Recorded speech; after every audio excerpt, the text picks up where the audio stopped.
देखिएगा, हम लोग equivalent circuit of three phase induction motor के बारे में बात करें। ओके, जब भी हम लोग याद रखेंगे, जो भी स्टूडेंट है अच्छे से सुनिए, जब भी हम लोग थ्री फेज इंडक्शन मोटर के बारे में बात करेंगे, ओके, तो हमेशा मैंने कहा कि रोटर का दो कंडीशन, एक रोटर का कंडीशन हमारा स्टैंड स्टिल कंडीशन है और दूसरा कंडीशन हमारा जो है वो क्या है, running condition. Stand still condition मतलब what, s equal to 1।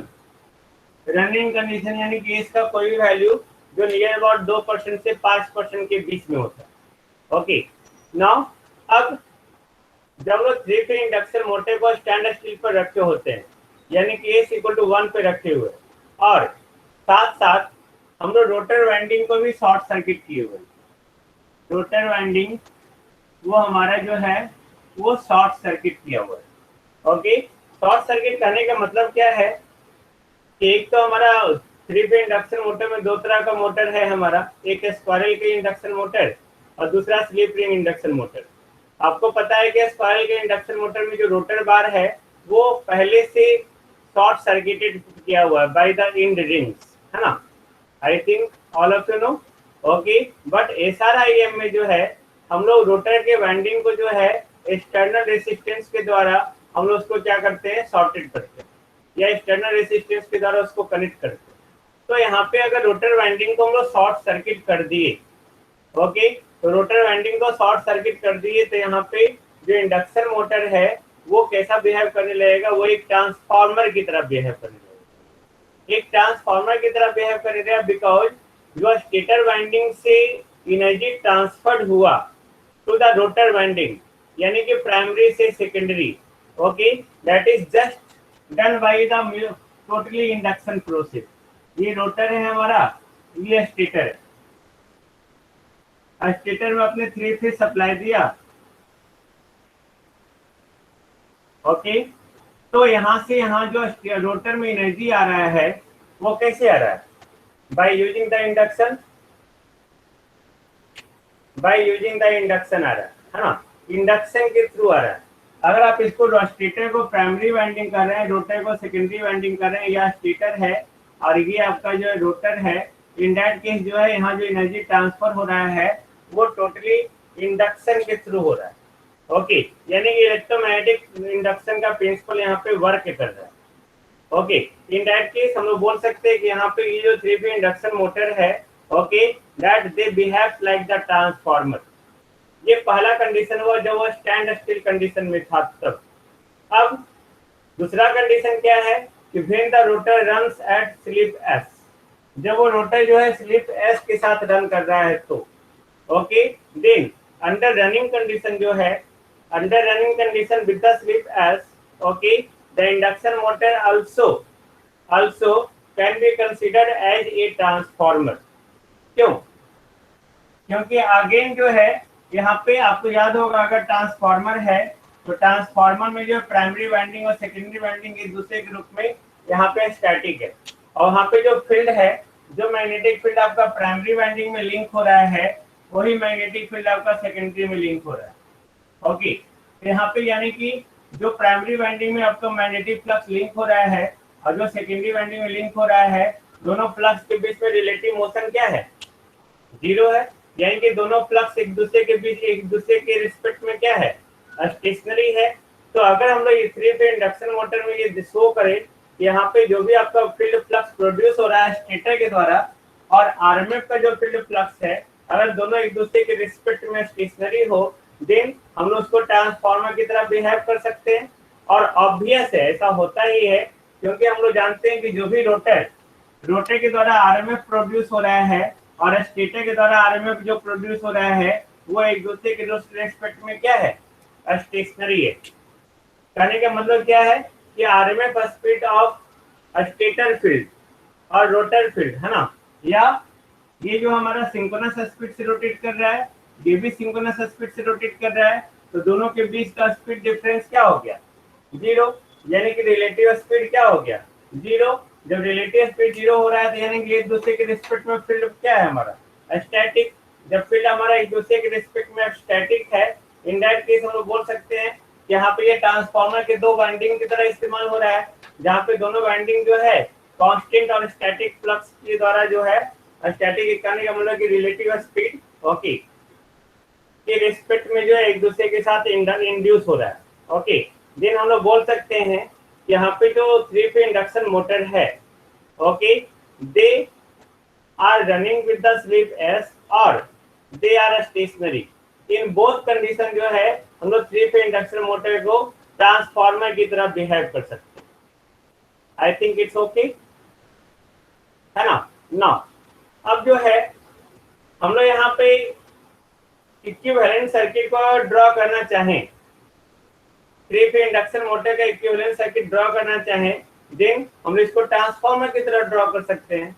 And transformer का इक्विवेलेंट सर्किट आप लोग जानते हैं? नहीं, कोई नहीं, जान जाएंगे। ओके, ट्रांसफार्मर का इक्विवेलेंट सर्किट उसमें बता देंगे अब आगे, ट्रांसफार्मर के equivalent circuit, don't worry.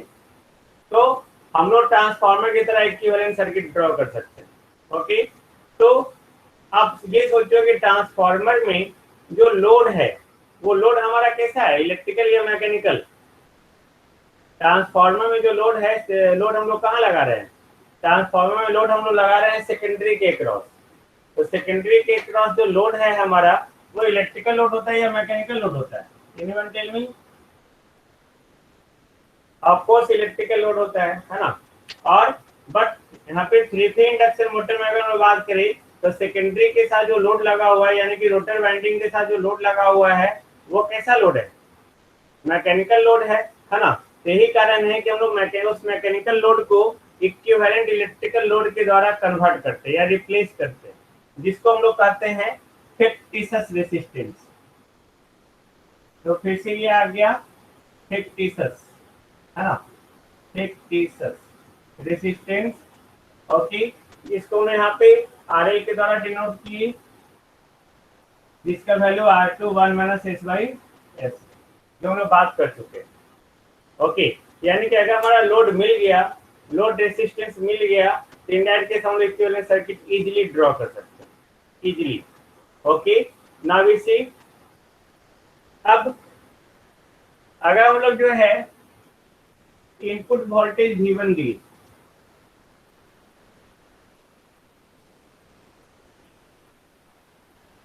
V1 जो है वो अप्लाइड वोल्टेज पर फेज है। ओके, उसके बाद R1 एंड X1 है, वो स्टेटर का रेसिस्टेंस है और रिएक्टेंस है पर फेज स्टेटर का, है ना। उसी तरह R2 एंड X2 है, वो रोटर का रिएक्टेंस और रेसिस्टेंस और रिएक्टेंस है पर phase. Okay, R0 and X0 है, ओके, ये आपका कोर लॉस रेसिस्टेंस और मैग्नेटाइजिंग रिएक्टेंस है, जैसे ट्रांसफार्मर में, ठीक ट्रांसफार्मर की तरह ही इसको एज्यूम कर रहे हैं। ओके, ये E2 नोड है, रोटर में इंड्यूस्ड ईएमएफ, सब आपके नोट्स में लिखा हुआ है, डोंट वरी, इसलिए मैं नहीं लिख रहा हूँ। ओके, और ये केटी जो आपका जो है वो रोटर वाइंडिंग में जो आपका टर्न है और स्टेटर में जो टर्न है, उन दोनों का रेशियो है, यानी कि हम इसको लिख सकते हैं KTR by KTS। Okay, KTR by KTS, KTR rotor का टर्न रेशियो, KTS स्टेटर का टर्न रेशियो। ओके, नाउ अब देखो इक्विवेलेंट सर्किट,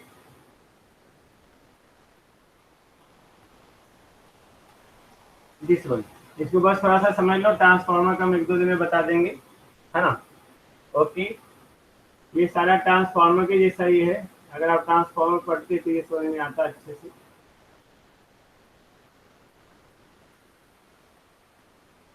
तब ड्रॉ करने की जरूरत ही नहीं पड़ती है, आप खुद से ड्रॉ कर लेते हो।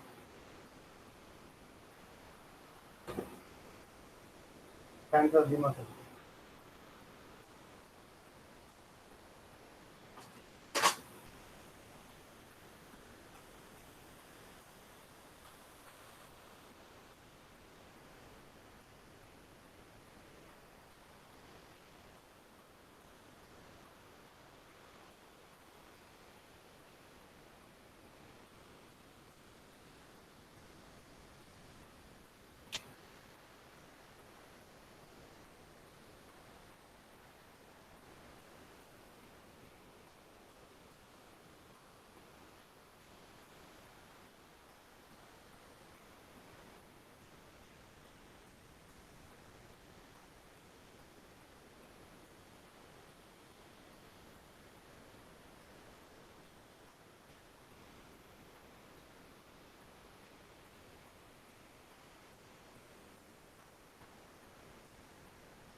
ये आपका हो गया ट्रांसफार्मर का ही सर्किट है। मान लो ये ट्रांसफार्मर का प्राइमरी वाइंडिंग।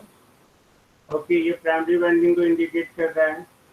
ये ट्रांसफार्मर का सेकेंडरी वाइंडिंग, ट्रांसफार्मर का कोर लॉस रेसिस्टेंस, ट्रांसफार्मर का मैग्नेटाइजिंग रिएक्टेंस, ट्रांसफार्मर के वाइंडिंग में प्राइमरी करंट, ट्रांसफार्मर के वाइंडिंग का सेकेंडरी करंट। ओके, और ये नो लोड करंट। ये जो हम लोग इक्विवेलेंट सर्किट ड्रॉ किए हैं। ओके, हाँ, यूट्यूब वाला वीडियो में है। ओके, तो ये जो हम लोग ड्रॉ किए हैं सिंपल, ये हम लोग ट्रांसफर करके प्राइमरी के साइड में ट्रांसफर करके जो है हम लोग इस सर्किट को ड्रॉ किए। यहाँ पे आप देख सकते हैं, अगर इसको डिवाइड करते हैं हम लोग। ओके, देन ये स्टेटर इनपुट लॉसेस है और स्टेटर इनपुट पावर है। इसकी कॉरस्पॉन्डिंग तो अगर हम लोग बात करें तो ये स्टेटर लॉस है, stator loss. Okay, stator copper loss हम लोग बात कर ली।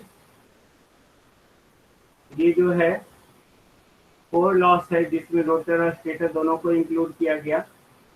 ओके, ये जो है रोटर का कॉपर लॉस है और ये आपका आउटपुट पावर है। इसको रफली हम लोग दिखा रहे हैं। Output, sorry, PMD, internal mechanical power develop. ये रफली हम लोग लॉसेस दिखाए हैं, this one, this one, this one, this one. Okay, और इस तरह से जो है हम लोग इसके सर्किट को ड्रॉ करते हैं। ये सर्किट, ओके, मैं आपको ट्रांसफार्मर के इक्विवेलेंट सर्किट ड्रॉ करके बता दूंगा, तो ये आपको और इजी और तुरंत समझ में आ जाएगा। ओके, क्योंकि वहाँ पे हम लोग कम से कम 10-15 बार सर्किट ड्रॉ करते हैं। तो don't worry, it is very very easy, very easy, है ना। ना, यहाँ पे हम लोग ये सर्किट ड्रॉ कर दिए। उसके कॉरस्पॉन्डिंग जब ट्रांसफार्मर का इक्विवेलेंट सर्किट ड्रॉ करना होगा तो उसमें हम लोग जो फेजर डायग्राम ड्रॉ करते हैं, फेजर डायग्राम, है ना, तो फेजर डायग्राम भी इसी पे बेस्ड है। ओके, तो इसी पे बेस्ड है, तो वो आपको जो है अब हम ट्रांसफार्मर पढ़ाएंगे तभी आपको उसमें पता चलेगा, अदरवाइज ये नहीं पता चलेगा। तो मैं एक बार आपको फिर से ये क्लास दे दूंगा, इसको बाद में पढ़ाते तो अच्छा रहता। हाँ, सिटी में जैसा था सेम सेम। ओके, सिटी वाला ही सेम सेम है। इसको हम लोग बाद में ही देखेंगे जब हम लोगों को पढ़ना होगा, है ना।